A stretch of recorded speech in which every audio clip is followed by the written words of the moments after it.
Hello दोस्तों, कैसे हैं आप? मेरे साथ सब अच्छे होंगे। आज हमारा इंडिपेंडेंस डे है तो पहले आप सलाम करेंगे।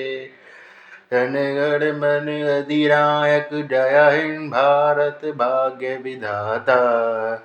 पंजाब सिंध गुजरात मराठा द्राविड़ उच्चल विंध्य गंगा विंध्य हिमाचल गंगा उच्चल जलज तिरंगा। तब शुभ आशीष मांगे, तब शुभ आशीष मांगे, गाए जब जय गाथा। धन गण मन अधिनायक जय हिंद भारत भाग्य विधाता। जय हिंद जय हिंद जय हिंद। तो अब हमारा स्टार्ट होने वाला लेक्चर किसके बारे में? चलिए इंटेस्टाइनल ऑप्शंस के बारे में। राष्ट्रगान तो मैं भी भूल गया इनका। तो ये एक तरीके से आते हैं वंदे मातरम वंदे मातरम वंदे मातरम। तो उसमें एक इंटेस्टाइनल ऑब्स्ट्रक्शन के बारे में बात की गई। इंटेस्टाइनल ऑब्स्ट्रक्शन दो टाइप के होते हैं, मोटे तौर पर बात करें तो एक होता है हमारा एक डायनेमिक इंटेस्टाइनल ऑब्स्ट्रक्शन और एक होता है हमारे में किस प्रकार का ए डायनेमिक। सीधी बात है। डायनेमिक का मतलब क्या, जो हमारी एक्टिविटी होती है बाउल एक्टिविटी वो प्रेजेंट है। मतलब बाउल की एक्टिविटी का मतलब है बाउल है वो मूव कर रही है लेकिन खाना आगे नहीं जा रहा है। इसका कारण होता है आगे कुछ ऑब्स्ट्रक्शन आ गया। ऑब्स्ट्रक्शन किसका कारण होता है? स्ट्रक्चर बन गया या फिर खाना इतना ठोस हो गया हमारा है, या फिर ये चीज़ है कि इसमें बिल्कुल मेलिग्नेंसी हो गई कोई, या एडेशन हो गया, तो कुछ भी हो सकता है। तो वो इस तरीके से कारण के बाउल खाना को आगे नहीं जा पा रहा है। तो इसको क्या कहते हैं? इस तरीके से इंटेस्टाइनल ऑब्स्ट्रक्शन के रूप में काउंट करेंगे। इसके दो चीज़ें हो सकती हैं कारण इस तरीके से इंटेस्टाइनल ऑब्स्ट्रक्शन का। एक तो डायनेमिक कारण, डायनेमिक हो सकता है, ये डायनेमिक हो सकता है। जब भी डायनेमिक होगा ये चीज़ ध्यान रखना, उसमें क्या होगा हकीकत में बहुत ज़्यादा पेन देखने को मिलेगा हकीकत में। और उसमें जैसे कि ज़्यादातर आप देखिए जैसे हर्निया हुआ केस, तो जैसे हर्निया में स्ट्रेंगुलेटेड हर्निया देखने को मिलता है। तो स्ट्रेंगुलेटेड हर्निया में किस प्रकार का ऑब्स्ट्रक्शन होता है हमारा? जैसे डायनेमिक ऑब्स्ट्रक्शन होता है, मतलब क्योंकि उसमें बॉल की मूवमेंट तो बेचारे रहती है लेकिन वो खाना आगे नहीं बढ़ रहा। तो हकीकत में तो उसमें किस तरीके से जो बॉल की मूवमेंट है वो ज़्यादा देखने को मिली। जैसे आप पालपेट करेंगे ऑस्कल्टेट करेंगे, जो भी डायनेमिक मूवमेंट वाले होंगे उसमें आपको क्या फाइंडिंग मिलेगी? फाइंडिंग मिलेगी आपको क्या मिलेगी? इस तरीके से हाइपर बॉल मूवमेंट या इस तरीके का ऑस्कल्टेशन करेंगे उसमें आपको बॉल मूवमेंट ज़्यादा देखने को मिलेंगी। ये चीज़। तो आते हैं एक तरीके से कुछ पे सारी डिजीज़ को एक्सप्लेन करते हैं। जैसे पहले मैं बताऊँ मोटे तौर पर स्मॉल बाउल ऑब्स्ट्रक्शन के बारे में बताऊँ। तो इंटेस्टाइनल ऑब्स्ट्रक्शन पर स्मॉल बाउल क्या करेंगे? तो स्मॉल बाउल ऑब्स्ट्रक्शन में जो होता है मेन जो कॉज माना जाता है, जो आता है ना लार्ज बाउल स्मॉल बाउल में, तो स्मॉल बाउल में जो मोस्ट कॉमन कॉज जो माना जाता है वो माना जाता है एडेशन। और अगर क्या कॉज होता है? मेलिग्नेंसी हुआ। यदि आप लार्ज बाउल में बात करें तो मोस्ट कॉमन कॉज होता है मेलिग्नेंसी, कोई कोलेटा कार्सिनोमा होता है उसमें ये। और उसके अलावा और क्या कॉज होते तो हर्निया बताया मैंने, इतनी वो अपने आप कॉज है। उसके अलावा कौन सी डिजीज है हकीकत में ये एक तरीके से फैक्टर होता है, कौन सी डिजीज हुई, पीआईडी है, ट्यूबरकुलोसिस है, ये हकीकत में ऐसे होते हैं जो एडेशन को बनाने स्ट्रक्चर को फॉर्मेशन करने को बढ़ा देते हैं। जैसे ट्यूबरकुलोसिस और कौन डिजीज में स्ट्रक्चर देखने को मिलते हैं ना, अल्सर से स्ट्रक्चर फॉर्मेशन होता है। तो हकीकत में एक तरीके से एडेशन को बनाने को बढ़ावा देते हैं, ज़्यादातर किसी स्मॉल बाउल को फिट करते हैं। हाँ ये चीज़। तो इसमें एक तरीके से मतलब कोई भी सर्जरी वगैरह हुई उसमें भी एक तरीके से स्ट्रक्चर बनने को एडेशन बनने की संभावना ज़्यादा है। पेल्विक सर्जरी में ज़्यादा रहेगी, देखिए लोअर एब्डोमिनल अपर एब्डोमिनल सर्जरी। क्या क्या होता है इस तरीके के सिम्टम? इस तरीके से यदि हम एडेशन को कंसीडर करें जाए उसको अगर इसमें कहते हैं, जिसमें क्या होता है हाइपर पेरिस्टाल्सिस होगी। इस तरीके से कोई मूवमेंट का तो लॉस हुआ नहीं है, तो इसमें हाइपर डायनेमिक तरीके से पेरिस्टाल्सिस मूवमेंट देखने को मिले। बाकी ये सारे जो फीचर है वो इस तरीके से सेम रहते हैं चाहे डायनेमिक हो हाइपर डायनेमिक हो। हाँ जैसे कि हाइपर डायनेमिक है, यही डायनेमिक हो, हाइपर एक डायनेमिक और डायनेमिक होता है, हाइपर डायनेमिक कुछ नहीं होता। ये होता है इस तरीके से। फिर क्या उसमें बाउल मूवमेंट जैसे बिलस वॉमिटिंग देखने क्लिनिकल सिम्टम में याद रखना। बिलस वॉमिटिंग का क्या मतलब पता चल रहा है कि वो उसने जो हमारा डोनिनम का जो सेकंड पार्ट है उसको पार कर लिया है, तभी आ सकती है ये। तो उसने इस तरीके से डोनिनम सेकंड पार कर लिया उसे। और क्या होता है हमारा इस तरीके से ऑब्स्ट्रक्शन वाला एकदम कॉन्स्टिपेशन नहीं, तरीके वो तो मेन प्रेजेंटेशन ही रहेगी। उसके अलावा क्या होता है सिम्टम हो सकता है जैसे प्रोक्सिम वॉमिटिंग है, इसके अलावा डिसइलेक्ट्रोलाइटीमिया देखने में सकता है यदि किसमें जेजुनम के आसपास वाला ऑब्स्ट्रक्शन देखना मतलब पैरालिटिक स्ट्रेस होता है उसमें इलियाकस होता है, पैरालिटिक इलियक का पैरालिसिस हुआ। तो हकीकत में जैसे जेजुनम में खाना इकट्ठा हो गया तो जेजुनम बहुत ज़्यादा सिक्रीट करता है सामान को, तो इस तरीके से बहुत ज़्यादा सिक्रेशन करेगा। हकीकत में यही उसका नॉर्मल काम होता है, सिक्रेशन करना नहीं है। मोस्ट नॉर्मल काम उसका हकीकत में जो है हकीकत में खाने को ऑब्जर्व करना, लेकिन वो यदि सिक्रीशन करने लग गई तो वो ऑब्जर्व नहीं कर रहा, सिक्रीशन करना स्टार्ट हो गया तो बहुत ज़्यादा तरीके से हाइपोटेंशन डेवलप हो जाती है। यदि इस तरीके से ये जल्दी इलिया की कोई भी कंडीशन है पैरालिटिक इलिया से तरीके स्पेसिफिक रहता है, यह अभी तो नॉन स्पेसिफिक सिम्टम की बात करें तो मैं सारी चीज़ जोड़ के चल रहा हूँ। तो फिर में पैरालिटिक में जेयून में खाना इकट्ठा जब भी होता है इस तरीके से बहुत ज़्यादा मात्रा में, तो इस तरीके से थर्ड स्पेस में तरीके फ्लूइड इकट्ठा होता है, हाइपोटेंशन टैकीकार्डिया, ये सिम्टम आपको यूजुअली देखने को मिलते हैं। ठीक है, और क्या होता है हमारा एब्डोमिनल डिस्टेंस है हमारे यहाँ में कारण होता है, ये कहते हैं ये होता है क्या क्या कारण होता है, फैट फ्लूइड फीटस वगैरह। ठीक है, और फिर आप जो पेन जो मिलता है हमें मिलता है करेस्टेटिक कॉल की पेन, भी ऑब्स्ट्रक्शन की बात है, पेन जो मिलेगा हमें कॉल की पेन देखने को मिलता है। ठीक है, इसमें याद रहे फीवर भी देखने को मिला, फीवर ल्यूकोसाइटोसिस, तो वो हो सकता है स्ट्रैंगुलेटेड हर्निया हो रखा हो। कोई काफ़ी सारा हो सकता है ना इंटरनल हर्निया हो, नहीं पता लगेगी लेकिन वो स्ट्रैंगुलेटेड होकर रखा हो, उन्हें ऑब्सेशन का काम तो वो भी कर रहा है ना, क्योंकि जनरलाइज सिम्टम है, लेकिन कोई डिजीज नहीं है, ये सिम्टम है काफ़ी सारी जगह देखने को मिल जाता है। एग्जामिनेशन में क्या फाइंडिंग आएगी, एग्जामिनेशन में क्या फाइंडिंग, तो टेंशन या हाइपोटेंशन वो देखी जो जी नंबर है, या फिर इस तरीके से यदि कौन सा यदि डायनेमिक वाला लीजन है तो हाइपर मिलेगी, इस तरीके से शुरुआत तो हाइपर देखने को मिलेगी, बाद में होता है कि तरीके से शांत साइलेंट एब्डोमिनल देखने को मिल जाए। तो क्योंकि जैसे बार बार जैसे हाइपर हो गई तो परफोरेशन वगैरह कुछ भी हो सकता है, हाँ, इसके कारण इस तरीके से लिखने को मिल सकती है। हाँ, तो ये चीज़ स्ट्रेंगुलेटर ऑब्स्ट्रक्शन हर्निया तो कोई संबंध नहीं है, स्ट्रेंगुलेटर ऑब्स्ट्रक्शन होना चाहिए, ये कहना चाह रहा हूँ मैं। जिसमें इस तरीके से क्या होता है कि कोई भी ब्लड सप्लाई होती है इस तरीके से चली गई और इस तरीके से क्या हुआ परफोरेशन डेवलप हो गया, इस तरीके से कोई भी इन्फेक्शन वगैरह डेवलप हो गया, इस तरीके से ब्लड सप्लाई वगैरह चली गई, इस्कीमिया वगैरह हो गया उस तरीके पे ये। तो सबसे पहले क्या काम होता है हमारा, क्योंकि इस तरीके से वो खाना खुद तो ले नहीं सकता, तो इसलिए हम क्या करेंगे तरीके नील पर ओरा देते हैं। उसके अलावा राइट ट्यूब होती है, हकीकत में ध्यान रहे ना, राइट ट्यूब में एक तरीके से काम होता है हमने एक तरीके से एक्सपिरेशन करना, ये काम तो होता ही है। उसके अलावा जो होते हैं प्रेशर को रिलीज कराने का भी काम होता है, राइट ट्यूब का एक फंक्शन आता है, उसमें ये फंक्शन आता है, तो उसको याद रखना। जो भी एक तरीके से इंटेस्टाइनल ऑब्स्ट्रक्शन होते हैं हकीकत में उसमें प्रेशर को रिलीफ कराने का भी काम करते हैं, राइट ट्यूब और डिकम्प्रेशन करने का फ्लूइड में याद रखना रिंगलेक्टेड देते हैं ये। और उसके अलावा परफ्यूजन देंगे, टिश्यू परफ्यूजन करना पड़ेगा, क्योंकि हो सकता है हमें जैसे जेजुनम वाले सिम्टम डेवलप हो गए हों और हकीकत में जैसे शुरुआत में ऊपर के लेवल पर डेवलप हुआ हमारी सिम्टम तो वॉमिटिंग आएगी ही, और नीचे वाले में कहते हैं वो आ जाएगा डिसलेंट्रोलाइटिस में जेजुनम वाला, दोनों के साथ फ्लूइड का तो लॉस हो ही रहा है ना, और हकीकत में कुछ मिल तो रहा नहीं है उसको, सीधे सीधे नॉर्मल मुँह से ले रहा था वो तो आगे जा ही नहीं पा रहा, एब्जॉर्ब ही नहीं हो पा रहा है काफ़ी, और जैसे बड़े लेवल पर जाता हूँ शुरुआती स्टेज पर ऑब्स्ट्रक्शन है तो, या फिर नीचे वाले में तो पता ही है। तो ऐसे कंडीशन में तो फ्लूइड की लॉस ज़्यादा देखने को मिलता है ही है, आपको हाइपोटेंशन हो सकता है नहीं मिले, जुना की ज़्यादा स्पेसिफिक रहती, लेकिन फ्लूइड लॉस नॉर्मल से कम, मतलब फ्लूइड की मात्रा नॉर्मल से कम जरूर मिलेगी। हाँ, ये चीज़ है, इसलिए हमें फ्लूइड को इस तरीके से ट्रांसपोर्टेशन करना पड़ेगा। किस प्रकार मॉनिटरिंग करते हैं शॉप के आधार पर बता देगा मैं, हम यूरिन आउटपुट से इस तरीके से मॉनिटरिंग करते हैं फ्लूइड की किस तरीके होनी चाहिए। यदि एडल्ट है तो वो यदि एडल्ट है तो 1 मीटर मतलब 1 ml पर मिनट होनी चाहिए कम से कम यूरिन आउटपुट, और चाइल्ड है तो 0.5 ml पर मिनट होना चाहिए। ठीक, इन्वेस्टिगेशन क्या करेंगे, तो इन्वेस्टिगेशन में जाना, ये चीज़ याद रखना, बेरियम मिनिमा बेरियम करते एक्सरे करते रहते हैं, एक्सरे की 50 तरीके की फंडिंग पड़ते हैं, लेकिन एक्सरे इसकी इन्वेस्टिगेशन चॉइस नहीं है, इनिशियल इन्वेस्टिगेशन है, इन्वेस्टिगेशन चॉइस नहीं है। इनिशियल इन्वेस्टिगेशन में ऐसा एक्सरे, तो उसमें क्या होता है आपको फैले हुए मिल गया, फैले हुए का क्राइटेरिया होता है, फैले हुए क्राइटेरिया होता है यदि तरीके से डायमीटर है स्मॉल इंटेस्टाइन के जगह पे यदि वो कितना हो 3 सेंटीमीटर से ज़्यादा हो, 3 6 9 याद रखना, तो 3 का बड़ा, तो यदि वो इंटेस्टाइन का डायमीटर 3 से ज़्यादा हो जाए, वो डायमीटर छोटा हुआ तो उसके अलावा स्मॉल इंटेस्टाइन काफ़ी बड़ा हो गया ये, लार्ज इंटेस्टाइन लेंगे तो कम से कम डायमीटर 6 मिलीमीटर से ज़्यादा होना चाहिए, और सी कम का 9 है, याद रखें नहीं रखें ठीक है बात है, लेकिन 3 और 6 जरूर याद रखना। तो एक तरीके से ये किसका बताता है, यदि हम स्पाइन के एक्सरे ले रहे हैं उसके तरीके से यूज जाओ डायरेक्शन देना। एक्सरे में तेरी फंडिंग पूछता है कि आप किस प्रकार का वी लेते थे, जो एक्सरे का जो वी लिया जाता है 2 प्रकार के लिया जाते हैं, तो इरेक्टिव वी लिया जाता है और इरेक्टिव वी क्या होता है, जैसे आज में मैं खड़ा हूँ तो इरेक्टिव वी हो गया, और मैं लेट जाऊँ सुपाइन में तो वो सेपाइन वी हो गया। तो हकीकत में इरेक्टिव व्यू में क्या करते हैं, हकीकत में खड़े होकर व्यू ले रहा है तो उसमें क्या होता है एयर फ्लूइड लेवल देखने को मिलते हैं। ये तरीके से लगभग यदि आपको एयर फ्लूइड लेवल यदि 3 से ज़्यादा मिल रहे हैं तो ये कंफर्मेशन कर देता है कि इस तरीके से लगभग कि उसको क्या है, इस तरीके से डेवलप हो चुका है हमारा ऑब्स्ट्रक्शन, इंटेस्टाइनल ऑब्स्ट्रक्शन डेवलप हो जाता है। इस तरीके से कंफर्मेशन डायग्नोस को कंफर्म बनाने के लिए ये चीज़ की जाती है।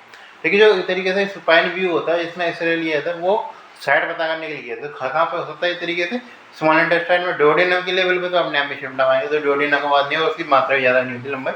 तो मेन जो आपको पता करना होता है स्मॉल इंटेस्टाइन में जेजुनम या इलियम में है, और लार्ज इंटेस्टाइन का पार्ट छोटा मोटा होता है तो उसको लार्ज इंटेस्टाइन का पता करना होता है।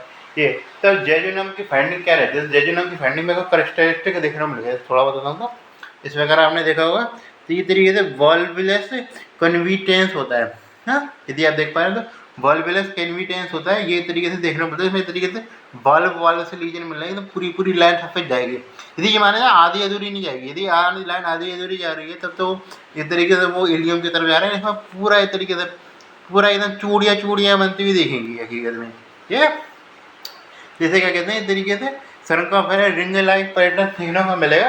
तो एक एक में किसको दर्शाता है, हमारा जेजुनम को। यदि हाँ उसी में अपने आप में इधर पूरी शुरुआत से लगा ऐसी ऐसी रिंग जानती हुई मिलेगी। उसके अलावा और पैटर्न देखने को मिलता है, स्टेप लेटर पैटर्न देखने को मिल सकता है। हालांकि मेरे साथ कंप्लीट वॉल्वुलस ही याद रखना, वॉल्वुलस कन्वी वॉल्वुलर कन्वीन लेंस से, हाँ ये पैटर्न आपको देखने को मिलता है। और क्या देखने को मिलेगा हकीकत में वॉल्वुलर कन्वीन लेंस के अलावा जो है हमारा, यदि इलियम के लिए ऑब्स्ट्रक्शन है तो कोई भी स्पेसिफिक नहीं हुई, तो इसलिए एक करेक्टरिस्टिक की करेक्टरिस्टिक फाइंडिंग है याद है कि कोई भी करेक्टर नहीं मिल रहा है। लार्ज वाल पे आ जाए तो लार्ज वाल पे एक तरीके से हॉस्ट्रेशन देखने को मिल सकता है, लेकिन उसको देखना बहुत ही कर रहा है हकीकत में, तो उस पर एक तरीके फोकस मत करना। मेन जो एक तरीके से डायमीटर के आधार पर अंदर कर सकते हैं ना, हकीकत में स्मॉल आर्ट का ऑब्स्ट्रक्शन है तो हमें 3 मीटर का डायमीटर है, 6 मीटर का जा रहा है, 6 मिलीमीटर का जा रहा है, तो एक्सरे में रहा है ना, तो उसमें मिलीमीटर भी आया, तो उसमें डायमीटर बहुत छोटा जा रहा है, ये तुलना में 3 मिलीमीटर का जा रहा है, तो उसमें डायमीटर हमने देखना जरूरी है। आखिर में जो इंटेस्टाइन होगा अपने आप में ब्रांच में बड़े बड़े दिखेंगे, बॉल से दिखेंगे। और उसके अलावा क्या देखने को मिलेगा, वो पेरीफेरी में होंगे, जैसे तो सेंट्रल में ही देखने को मिलता है, तो सेंटर में देख लिया बिल्कुल सेंटर में, वो एकदम लास्ट पेरीफेरी में ही देखने को मिलेगी। और उसका आपको देखने को मिल जाए होस्टेशन, इसमें तरीके से पूरी रिंग नहीं आएगी हकीकत में, और इस तरीके उसको आइडेंटिफाई करना मुश्किल है, लेकिन फाइंड जरूर ले सकते हैं। होस्टेशन आपको देखने को मिलेंगे, ये एयर फ्लू लेवल तो आ जाएगा, देखने को मिल सकता है। ट्रीटमेंट क्या कर सकते हैं, ट्रीटमेंट के नाम पे मैंने बता दिया, वो सारे के तरीके जो प्रोटोकॉल है उसको फॉलो किया जाएगा, पॉलिस के ट्रीटमेंट वगैरह ये सारी चीज़ें फॉलो कर ली आपने। यदि आपने फॉलो कर ली तो उसके बाद आप करेंगे क्या, एडेसियोलाइसिस और क्या करेंगे, मैलिग्नेंसी है तो उस तरीके को हटा के रिसेक्शन और एनास्टोमोसिस कर देंगे। हाँ कौन सी है तब यह विशेषण और एनास्टोमोसिस करेंगे। और हर्निया हो रखा है तो हर्निया में रिडक्शन करते हैं, नॉर्मल व्यक्ति देखेगा प्रकार हो रखा है। इसमें एक तरीके से ये पूछता है सिंपल ऑब्स्ट्रक्शन स्ट्रैंगुलेटेड ऑब्स्ट्रक्शन में क्या होता है। सिंपल ऑब्स्ट्रक्शन का मतलब है कि तरीके से जो ब्लड सप्लाई होती है प्रिजर्व रहती है, क्योंकि स्ट्रैंगुलेशन में बताया था मैंने जो ब्लड सप्लाई होती है प्रिजर्व नहीं रहती है उसकी। ऑब्स्ट्रक्शन डेड हर्निया और इसमें क्या अंतर होता है, इसमें तो क्या ऑब्स्ट्रक्शन तो हो ही रहा है, लेकिन स्ट्रैंगुलेशन में क्या घटना हो जाती है कि इस तरीके से ब्लड सप्लाई प्रिजर्व नहीं होती तो नेक्रोसिस हो जाता है। नेक्रोसिस के मामले WBC जाएंगे इस तरीके से नेक्रोसिस कर देंगे, जिसके कारण क्या क्या चीज़ें डेवलप हो सकती हैं नेक्रोसिस के नाम पे। अब वो क्या पढ़ने होता है, फीवर आता है, टैकीकार्डिया देखने को मिलता है, ल्यूकोसाइटोसिस देखने को मिलता है। हाँ ये तो इसमें आता है इन्वेस्टिगेशन होती है, ये इन्वेस्टिगेशन और चॉइस पूछे वो क्या होता है। तो इन्वेस्टिगेशन चॉइस यदि याद रखें तो यदि आपको USG याद रखता है बच्चों के लिए, हाँ, और यदि बड़े के लिए याद रखते हैं CECD, तो ज़्यादा बड़ा शब्द है बड़ों के लिए आता है। हालांकि यूजुअली आपने फाइंडिंग में देखा होगा USG बच्चों के लिए ही करते हैं, तो उसे एकदम बस खाली लगाने से CECD को तो बहुत करना पड़ता है होगा। ये तो इन्वेस्टिगेशन चॉइस रहती है, ये बस खाली नाम के काज है, जिनके तो डायग्नोसिस में एक्सरे क्या था बना था फाइंडिंग तो हो गया। देखिए कि इस तरीके से इन्वेस्टिगेशन चॉइस कहीं जाने तो कुछ ना कुछ कारण रहता है पर्टिकुलर। ये अब आते हैं तरीके से क्या क्या हो सकते हैं, कहाँ रेडिएशन वगैरह के पता कर लेंगे उसके हम। तब आते हैं तरीके से डिजीज में एक तरीके से डिफरेंट क्या क्या डिसऑर्डर हो सकते हैं। तो डिफरेंट डिसऑर्डर में से पहला आता है हमारा बाउलोट्रेसिया। बाउलोट्रेसिया में क्या हो सकता है हमारे एक तरीके से, तो स्मॉल बाउल में स्मॉल बाउल में होगा सबसे पहले, तो स्मॉल बाउल में आ सकता है इस तरीके से डोडेनम जेजुनम। इलियम में ऑब्स्ट्रक्शन है वो खत्म नहीं है, इलियम में आते आते तो स्मॉल बाउल खत्म हो जाता है। तो इस तरीके से इलियम में ये तरीके हो सकता है वॉल्वुलर से डेवलप हो जाए, उस तरीके उसके आधार पे होता है। मैं जो आते हैं वॉल ऑब्स्ट्रक्शन में आता है डोडेनम ऑब्स्ट्रक्शन हो सकता है। डोडेनम ऑब्स्ट्रक्शन के बारे में मैं बता चुका था कि D से D याद रखना, डाउन सिंड्रोम के साथ रहता है डोडेनोस्टमी करते हैं ट्रीटमेंट के नाम पे। इसमें जो आपको याद रखना है वो तरीके से डबल बबल साइन होता है, याद रखना। जेजुनम पहले triple bubble sign, pylorus single bubble sign, इस तरीके से लगातार लेवल पे ऑब्स्ट्रक्शन जितना नीचे जाएंगे और सिंगल वॉल फैन इस तरीके से बढ़ता है, देखने को मिलेगा उतना बड़ा वाला देखने वाला। जो टाइप 1 जो होता है उसमें किस प्रकार का मिलता है टाइप 2 से, तो टाइप 1 जो होता है उसमें इस तरीके से मिलता है, इसमें खाली बस म्यूकस जो होता है ठीक है वो इस तरीके आपस में चिपक गई, म्यूकस की लेवल वो आपस में चिपक गई। टाइप 2 में क्या हुआ हकीकत में, जो कि बहुत ही रेयर मिलता है, जिसमें दोनों लोग ब्लाइंड कर गए लेकिन वो वायरस फैले जरूर है। टाइप 3 मतलब उतना कॉमन नहीं है जितना पहला ही था, लेकिन वो थोड़ा बहुत तो कॉमन है। इसमें क्या दोनों लोग ब्लाइंड है लेकिन उसके तरीके से कोई वायरस कम्युनिकेशन नहीं है, इस तरीके से ये टाइप 1 में आ जाता है। ये तीसरा जो आता है हमारा दूसरा जो टॉपिक आता है वो आता है हमारे जेजुनल एट्रिशिया। जेजुनल एट्रिशिया जो मोस्ट कॉमन करंट कहा जाता है वो कहा जाता है हमारा 65, जिसमें डायग्नोसिस में है 65 या माल रोटेशन ऑफ गट दूसरा कारण कहा जाता है। ट्रीटमेंट के नाम मैं बता दूंगा हमारा इतने सेम फीचर मिलेंगे देखिए में क्या इस तरीके डिस्टेंस वेलनेस वॉमिटिंग ये ट्रिपल बबल साइन है। इसमें इस तरीके से एस्ट्रीशिया के भी टाइप होते हैं। एस्ट्री के टाइप क्या होते हैं कि में म्यूकोसल वाला टाइप बता दिया मैंने, उसके अलावा फाइबरस एस्ट्रीशिया बता दिया था मैंने, और तीसरा बता दिया था मैंने कंप्लीट एस्ट्रीशिया। तो ये तीन तो ये थे, तीन में इस तरीके से दो टाइप आ जाते हैं। तीन में इस तरीके से वो तो मिल ही रहा है, लेकिन एक में इस तरीके से कुछ भी नहीं मिल रहा है, वो है वीसीएम मीसेंट्री मिली, और टाइप में वीसीएम मीसेंट्री से क्या मिल रहा है आपको इस तरीके से कॉइल्ड इलियम मिल रही है। उसका क्या समझ है इससे ये बता नहीं, बस क्राइटेरिया बना रखा है। और टाइप 4 जो कहा जाता है ना मल्टीपल है, क्योंकि ड्यूडेनम की लंबाई ज़्यादा नहीं है तो उसमें एक ही जगह मिलेगा, लेकिन ड्यूडेनम की लंबाई बहुत ज़्यादा है तो उसमें हो सकता है मल्टीपल जगह आपको इस प्रकार की घटनाएं देखने को मिल जाए। ठीक है, ट्रीटमेंट के नाम में क्या है रिसेशन और ट्रांसफॉर्मोसिस कर होती है। जब भी स्मॉल है ज़्यादा नीचे बन जाएंगे डेवलपमेंट वगैरह कुछ मतलब नहीं रहता, जेजुनोजोरेक्टमी हालांकि वही मतलब हो जाता है कि मेरे रिसेशन ये। अब आते ही तरीके से म्यूकोनियम फिस्टुला पे, म्यूकोनियम इलियगा ये भी कंडीशन है। म्यूकोनियम इलियगा होता है सिस्टिक फाइब्रोसिस। सिस्टिक फाइब्रोसिस का वो जानते हैं कि में सिक्रीशन जो होता है उसमें बहुत ज़्यादा हो जाता है, कॉन्स्टिपेशन देखने को मिलता है, या फिर इसमें आ जाए तो एयर सिक्रीशन बहुत ज़्यादा कम होगा, क्लियरेंस नहीं हो पाएगा और इकट्ठा होता जाएगा म्यूकस वगैरह। ये चीज़ें और सब जगह देखने को मिलती है कि में तो CFTR जीन का एक तरीके से म्यूटेशन होता है, क्लोराइड चैनल है वो काम नहीं करता, जिसके कारण क्या है इस तरीके से जो फ्लूइड होना चाहिए जितना इस तरीके से कंस्टिट्यूशन जितना डाइल्यूटेड फ्लूइड होना चाहिए तो वो उतना डाइल्यूटेड नहीं रहता, तो कंसनट्रेटेड फ्लूइड हो जाता है सब जगह। ट्रीटमेंट इन्वेस्टिगेशन के नाम पे क्या कहते हैं स्वीट क्लोराइड टेस्ट भी कर सकते हैं। ये इसमें मैनेजमेंट के नाम पे जो करते हैं गेस्ट्राफिन एनीमिया करते हैं। इसमें जो इन्वेस्टिगेशन वाली फाइंडिंग जरूर याद रखना, इस तरीके से सोप बबल साइन देखने को मिलता है, क्योंकि में बहुत ज़्यादा जगह जगह में डायलेशन मिलता है, अलग अलग जगह एकदम एसिमेट्रिकल, उसे कहते हैं सोप बबल साइन। बस ये याद रखने का, कुछ याद रखने का नहीं है। इसमें म्यूकोनियम इलियकस में क्वेश्चन पूछ सकता है, क्योंकि हालांकि टॉपिक में पढ़ाया नहीं जाता, मेन जो है काफ़ी कम जगह दे रखा है, लेकिन फिर याद रखना है ये। एक तो अब आते हैं हमारा मोस्ट कॉमन टॉपिक में, इम्पोर्टेंट टॉपिक है, यदि आप पीडीएफ के उद्देश्य से पढ़ना चाहिए तो इम्पोर्टेंट है, ये मेडिसिन में भी पूछ सकता है। ऐसा कुछ नहीं कि मेडिसिन में नहीं पूछेगा, ये मतलब सर्जरी में भी पूछ सकता है, मेडिसिन में कहा है। तो इसमें क्या होता है इंटीसर्जन, इसमें कहते हैं टेलीस्कोपिंग हो गई, मेडिफिकेशन में आता है telescoping of one bowel segment to another bowel segment, ये क्या जाता है डेफिनेशन हमारे इंटीसर्जन की। इस तरीके के कारण जो क्या कहा जाता है, जो मोस्ट कॉमन प्राइमरी कारण कहा जाता है बच्चों में डेवलप होता है, वो डेवलप कहा जाता है कि रोटा वायरस का इन्फेक्शन होता है। रोटा वायरस के लिए आप जान रहे हो, रटा होगा आपने, ये रोटा वायरस की जो वैक्सीन का कॉम्प्लिकेशन होता है इंटीसर्जन। तो ऐसा नहीं कि खाली वैक्सीन कर सकते, रोटा वायरस खुद भी इंटीसर्जन कर सकता है। तो उसमें जो मेन जो उसका कारण पाया जाता है वो पेयर्स पैचेस की हाइपरट्रॉफी होती है, जिसके कारण एक सेगमेंट दूसरे सेगमेंट में चला जाता है। तो इसमें ये चीज़ याद रखना, जो सेगमेंट जा रहा है उसे इंटरसेप्टम कहते हैं, मतलब जो जाने वाला इनकमिंग, और जिसके अंदर जा रहा है वो इस इंटू ससेप्शियन क्या है, मतलब किस तरीके से हम लोग एक्सेप्ट कर रहे हैं, तरीके से एक्सेप्ट कर रहे हैं तो हमारे अंदर आ गया, ससेप्शियन कहते हैं। मिसिंग प्रेशर याद रखना है, नेक वाले रीजन पे लगेगा में, जिसके कारण क्या है बल्ब वो है, ऑब्स्ट्रक्शन का कारण है, ये ऑब्स्ट्रक्शन डेवलप हो रहा है। इसमें जो मेन जो क्वेश्चन जो पूछे जाते हैं वो आपसे अलग अलग तरीके रेडियो प्राइमरी कारण होता है, सेकेंडरी कारण एक तरीके से ज़्यादा है, अडल्ट वगैरह में देखने को मिले। मोस्ट कॉमन जो कारण कहा जाता है वो इस तरीके से पॉलिप, इस तरीके मोस्ट कॉमन कारण कहा जाता है ये। बाकी इस तरीके से डायवर्टिकुला हुआ हमारा ट्यूमर है, हाँ ये इस तरीके से ये भी कारण कहे जा सकते हैं। इसमें जो मेन आपको याद रखना है वो याद रखना है कि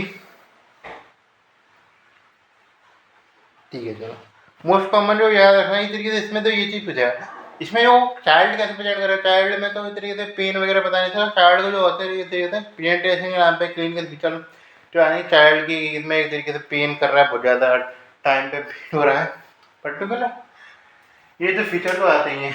ये जो आता है मेन, जो उसमें एक तरीके से चाइल्ड अपने आप दर्शाएगा, वो लेग को अपने पीछे की तरफ करने लगेगा, जैसे कि एकदम मरोड़ सी आ रही है अटैक के टाइम पे। तो अटैक के बाद जो होता है कि ये क्वेश्चन पूछा जा सकता है, पर्टिकुलर पैथोलॉजी वाले क्वेश्चन ही पूछे जाते हैं। इसमें कहा पैथोलॉजी याद कर लो, इसको याद कर लो, यही बात होती है। तो पैथोलॉजी में क्वेश्चन पूछा जाता है रेड करंट जेली स्पुटम, तो वो ना अटैक के बाद, अटैक के टाइम नहीं होता, तो ध्यान ना। रेड करंट जेली स्पुटम, मतलब स्पुटम क्या होगा, रेड करंट जेली स्टू लेके देखना होता है, रेड करंट जेली स्पुटम खाने का मिलता है। क्या होगा, तो क्लैप्स लैब में देखने को मिलता है, क्लैप्स निमोनिया में। ये एग्जामिनेशन करेंगे तो क्या फाइंडिंग मिलेगी, तो एग्जामिनेशन में इधर बहुत सारे फाइंडिंग आते हैं। एक्सरे में भी अलग फाइंडिंग आती है, यूएसजी में अलग फाइंडिंग आती है, एनीमा में अलग फाइंडिंग आती है। ये सबसे बड़ी इसकी, ये सबसे कैरेक्टरिस्टिक होता है हकीकत में। तो हकीकत में ये याद रखना, एनीमा जो होता है वो मोस्ट कॉम्पेंट इंपॉर्टेंट होता है, गोल्ड स्टैंडर्ड कहा जा सकता है इसके लिए, क्योंकि ये डायग्नोस्टिक एंड थेरेपेटिक होती है। यदि गोल्ड स्टैंडर्ड इन्वेस्टिगेशन कही जाए किसी से, तो वो एनीमा कही जाएगी। ये गोल्ड स्टैंडर्ड इन्वेस्टिगेशन जब भी पूछे क्या जाएगा, बेरियम एनीमा हमारे। ये तो उसमें क्या देखने को मिलता है, यदि हम एक्सरे कर रहे हैं खाली, तो एक्सरे में क्या देखने को मिलता है हमको, मेनिस्कस साइन या टारगेट साइन देखने को मिलता है। एक यू उसके अंदर एक लो, उसके अंदर एक लो, तो टारगेट साइन देखने को मिलता है कि हम टारगेट कर रहे हैं प्रॉपर चीज़ को, तो वो टारगेट साइन देखने को मिलता है। इन्वेस्टिगेशन चॉइस एकदम क्या रहेगी इसकी, वही रहेगी चाइल्ड में यूएसजी, और वो उसमें सीरीज में CCT। ये जनरल बताए थे मैं सबके लिए, तो इसमें लगभग लागू होती है। हाँ, यदि गोल्ड स्टैंडर्ड याद रखना, इन्हीं इनीमा कहा जाएगा। यदि हम कॉन्ट्रास्ट स्टडी कर रहे हैं, ठीक है, बेरियम एनीमा, तो क्लॉ साइन है। क्लॉ क्या होता है, क्यों क्लॉ देखने को मिलेगा हमको, अरे ना। और अल्ट्रासाउंड में क्या देखने को मिलेगा, अगर अल्ट्रासाउंड में जो देखने को मिलता है वो देखने को मिलता है हमको इस तरीके से स्यूडो किडनी है। अभी कैसे देख रहे हैं मैं, अब कैसे पहचानी स्यूडो किडनी मुझे पता नहीं, लेकिन स्यूडो किडनी कहते हैं, उसका पता नहीं मुझे कैसे बनना ये है। कोल्ड स्पायरिंग अपीयरेंस भी देखने को मिलती है। यदि हम बेरियम एनीमा करें तो क्लोसाइन बताया था ना, कोल्ड स्पायरिंग अपीयरेंस देखने को मिलती है। क्लोसाइन में इधर यूँ, और उसके अलावा यूँ कोयल कोयल बनाते दिखे। टारगेट में इधर गोले के अंदर बोला ये तो इस प्रकार है। ट्रीटमेंट के नाम पे क्या करेंगे, इसके ट्रीटमेंट के नाम पे तो इस तरीके से जो ये मैं बताया, इनीमा जो होता है बेरी कौन सा है, इनीमा ये डायग्नोसिस थेरेपेटिक दोनों के लिए होता है। ये बताता हमें कहाँ पे इतनी सर्जरी कर रही है, मतलब सर्जरी से पहले इसको जरूर परफॉर्म किया जाता है हकीकत में। इसमें क्या कहते हैं, बस डायसेस्ट और कर दो ये।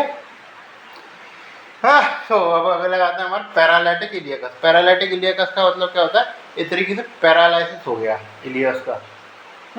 तो इलियस का जो कंटेंट है वो क्या जाएगा, इस तरीके से जेजुनम में कट हो जाएगा, आगे नहीं जाएगा। पैरालिसिस किसके कारण हो सकता है, इस तरीके से पेरिस्टाल्टिक वेव ट्रांसफर होनी चाहिए थे, वो नहीं होनी चाहिए। इसके कारण न्यूरोमस्कुलर जंक्शन में डिफेक्ट आ गया, उसके कारण इस तरीके से डेवलप होता है। कहाँ पे देखने को मिलता है, इटियोलॉजिकल या रिस्क फैक्टर के बारे में बात की गई तो क्या सकते हैं, यूरीमिया हुआ हमारा, ये तरीके से मिजेंट्रिक स्टीमिया हुआ, ये तरीके से। लेकिन आपको जो मेन याद रखना, डिसइलेक्ट्रोलाइटीमिया क्या, पोटेशियम की कमी की तरीके से, वो इस तरीके से मोस्ट कॉमन पीडोस्पर्टिन फैक्टर रहता है लॉन्ग टर्म में यदि डेवलप हो रहा है। हाँ, ये एब्डोमिनल सेप से सप्लाई चलेगी, इधर मिजेंट्रिक स्टीमिया होगा, ये तो करंट है। लेकिन डिसइलेक्ट्रोलाइटीमिया जो याद रखना हकीकत में से केस नहीं। फीचर क्या रहेंगे, फीचर में याद रखना, ज़्यादा हम हाइपरडायनेमिक कंडीशन की बात करी थी अभी तक हमने, लेकिन इसमें जो आपको फीचर देखने को मिलेंगे इस तरीके से, इसमें जो आपको फीचर देखने को मिलेगा इस तरीके से। हाँ, इसमें एग्जामिनेशन में याद रखना है कि इसमें जो इसमें पहले मैंने इंट्रोडक्शन स्मग्ड सॉसेज मास देखने को मिलता है में, किसमें एग्जामिनेशन लंबा रीजन पे स्मग्ड सॉसेज मास। ये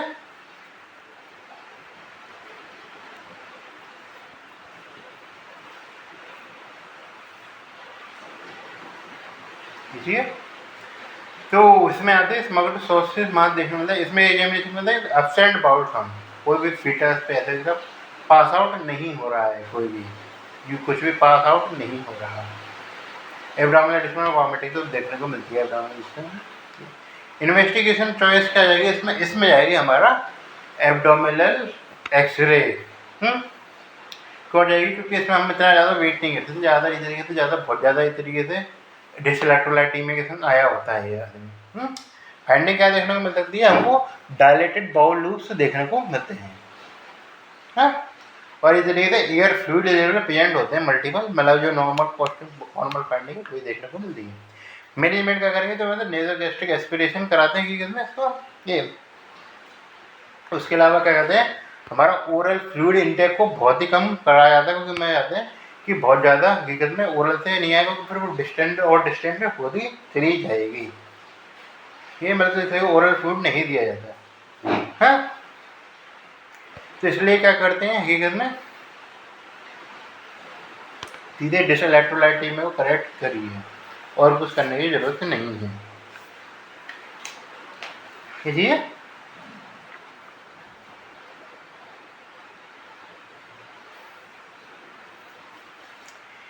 ये बात आ गई। अब आते हैं हमारे colonic pseudo obstruction. Colonic pseudo obstruction क्या होता है? इसमें इस तरीके से कोलोना के ऑब्स्ट्रक्शन के साइन एंड सिम्टम हमको देखने को मिल रहे हैं, लेकिन कोई भी कोलोन का ऑब्स्ट्रक्शन नहीं है। ये होता है हमारा कोलोनिक स्यूडो ऑब्स्ट्रक्शन।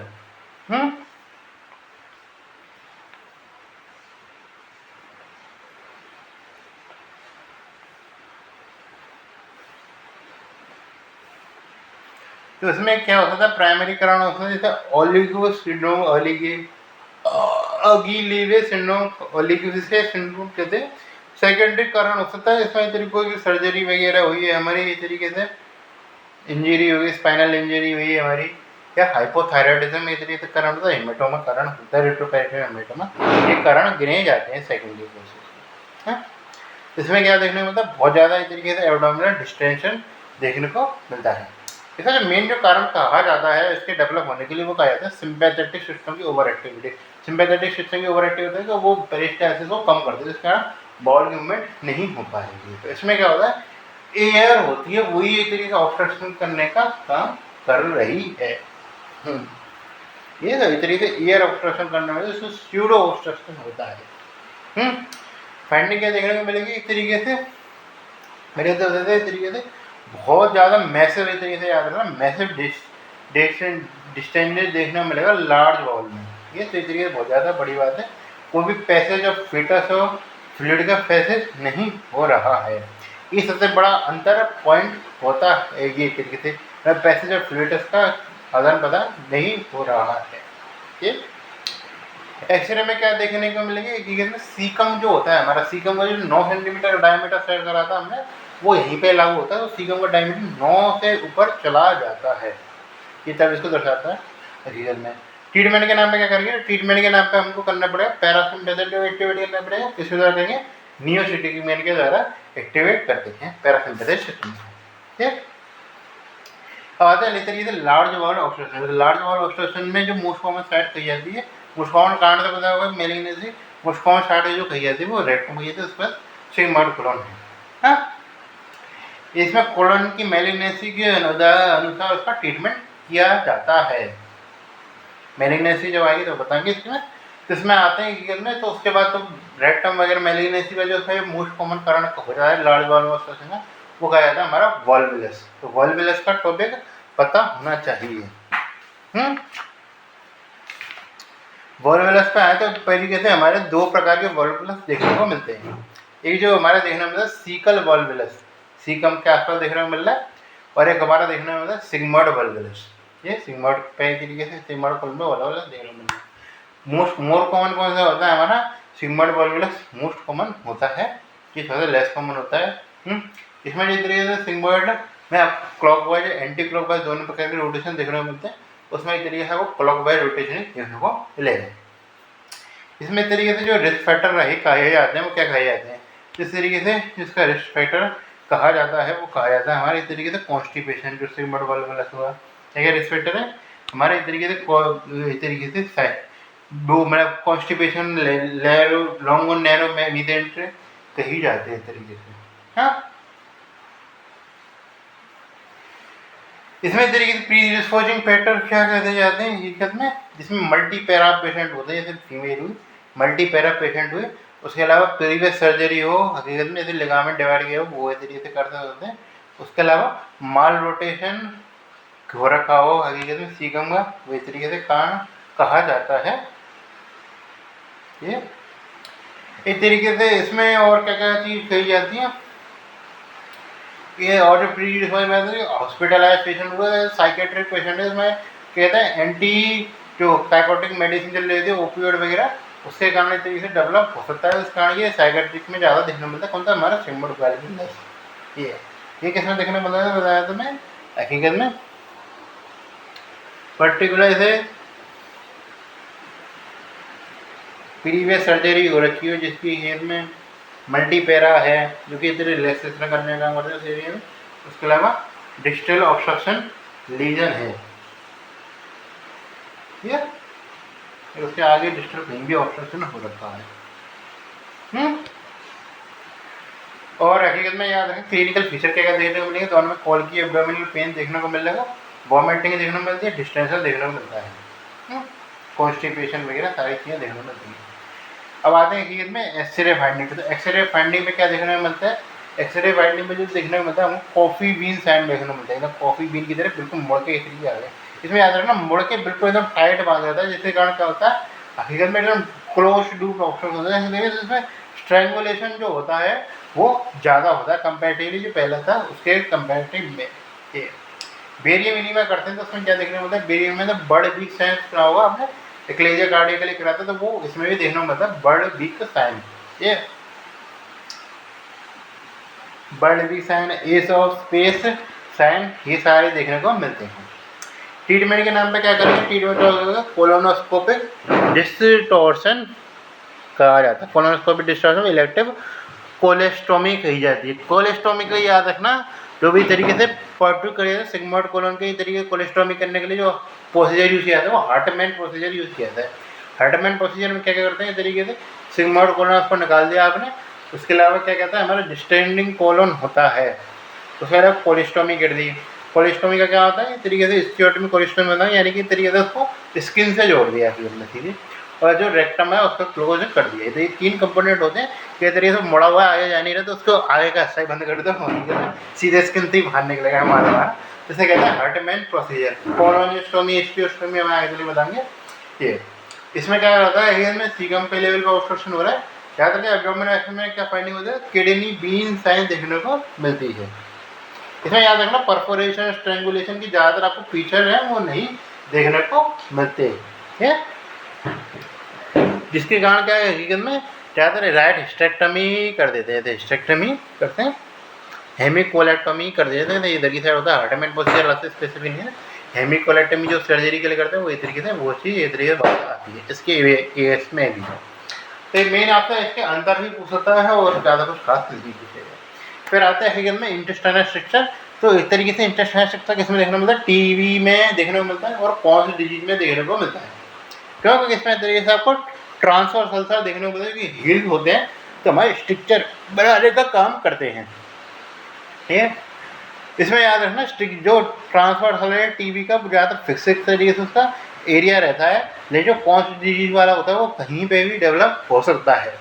ये पर्टिकुलर वैसे लार्ज इंटेस्टाइन के आसपास ही डेवलप होगा, लेकिन वो हमारा इस तरीके से लार्ज इंटेस्टाइन है, इलियम याद रखना, इलियम जो इस तरीके से इलियम और लार्ज इंटेस्टाइन का जंक्शन है उसके आसपास ही डेवलप होता है, लेकिन वो हकीकत में कहीं भी स्मॉल इंटेस्टाइन में मेनली जो स्मॉल इंटेस्टाइन में कहीं भी इस तरीके से डेवलप हो सकता है। तो इसलिए इसमें मार्जिन थोड़ा सा लंबा लेना पड़ता है, ये कहीं कोई नहीं पूछ रहा है इसको, ठीक है। तो इस प्रकार हमारा हो गया टॉपिक। आगे चल के स्मॉल इंटेस्टाइन लार्ज इंटेस्टाइन के जो टॉपिक है इसके बारे में बातचीत करेंगे। GIT ठीक ठाक पढ़ लो अभी यार, हकीकत में ये चीज़ है, हालांकि मुझे लगता था मैं सप्ताह में ख़त्म कर दूँगा, सप्ताह खत्म होने को आगे स्टार्ट है, आज कल का दिन होता है, कितने टॉपिक निपटा सकते हैं, ये बात है हमारी, ये चीज़ है।